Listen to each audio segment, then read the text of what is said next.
অফিসগুলো আমরা কমিয়ে নিয়ে আসতেছি 1 ঘন্টা করে, 9টা থেকে 4টা পর্যন্ত অফিস চলবে, সকল অফিস। ব্যাংকিংগুলো চলবে আওয়ার্স 9টা থেকে 3টা পর্যন্ত। জ্বালানি, বিদ্যুৎ, গ্যাস এই খাতে আমাদের যে ব্যয়টা হতো সরকারের, সেটা আরও 30% কমানো হচ্ছে। বিভিন্ন স্কুলের জন্য অজস্র গাড়ি যায়, এটার বদলে ঢাকা শহরে এবং দেশের অন্যান্য স্থানে এগুলোকে বিকল্প হিসেবে ব্যবহার করার জন্য ইলেকট্রিক বাস নামানোর একটা সিদ্ধান্ত হয়েছে। মূলত আলোচনাটা আজকে হয়েছে যে আমরা কিভাবে মধ্যপ্রাচ্য যুদ্ধের ফলে যেখানে আমাদের সাপ্লাই লাইনটা ইনসিকিউর হয়ে গেছে, সেইটাকে কিভাবে আমরা তার ফলে যে প্রাইসের ফ্লাকচুয়েশন হচ্ছে, তো সেইটাকে মোকাবেলার জন্য আমরা কি ব্যবস্থা নিতে পারি। তো এর মধ্যে বেশ কিছু সিদ্ধান্ত হয়েছে। তার মধ্যে একটা আছে যে বাণিজ্যিক অফিসগুলো আমরা কমিয়ে নিয়ে আসতেছি 1 ঘন্টা করে, 9টা থেকে 4টা পর্যন্ত অফিস চলবে, সকল অফিস।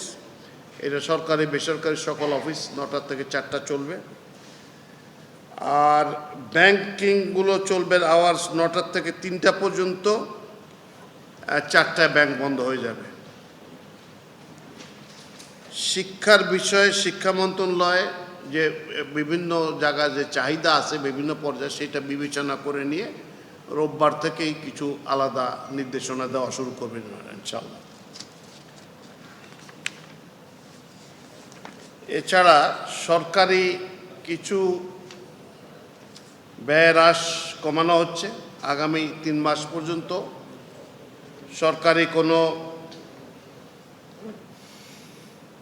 নতুন যানবাহন ক্রয় করা হবে না, কোনো জলযান ক্রয় করা হবে না, কোনো আকাশযান ক্রয় করা হবে না, কোনো কম্পিউটার সামগ্রী ক্রয় করা হবে না। এছাড়া অভ্যন্তরীণ প্রশিক্ষণ যেগুলো আছে সেগুলো 50% বন্ধ করা হয়েছে, যে 50% কমিয়ে নিয়ে আসা হয়েছে। সরকারি অর্থায়নের সকল বৈদেশিক প্রশিক্ষণ বন্ধ করা হয়েছে পুনরাদেশ না দেওয়া পর্যন্ত। এছাড়া সভা সেমিনারে আপ্যায়ন ব্যয় 50% হ্রাস করা হয়েছে। জ্বালানি, বিদ্যুৎ, গ্যাস এই খাতে আমাদের যে ব্যয়টা হতো সরকারের, সেটা আরও 30% কমানো হচ্ছে। আজকের থেকে এটা এফেক্টিভ হয়ে গেলে তারপরে ব্যবস্থা করা হবে।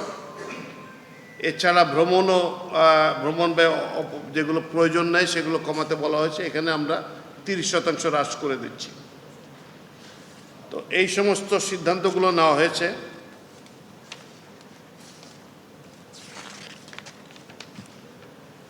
আচ্ছা, আরও একটা সিদ্ধান্ত নেওয়া হয়েছে যে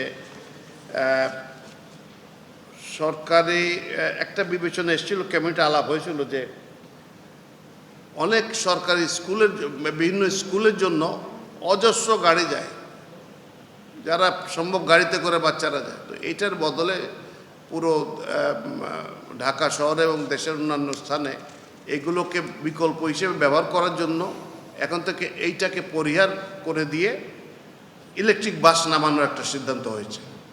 তার জন্য যে সমস্ত স্কুলগুলো এই কার্যক্রমে অংশগ্রহণ করবেন তাদেরকে কোনো শুল্ক ব্যতীতই তারা বাসগুলো আনতে পারবেন।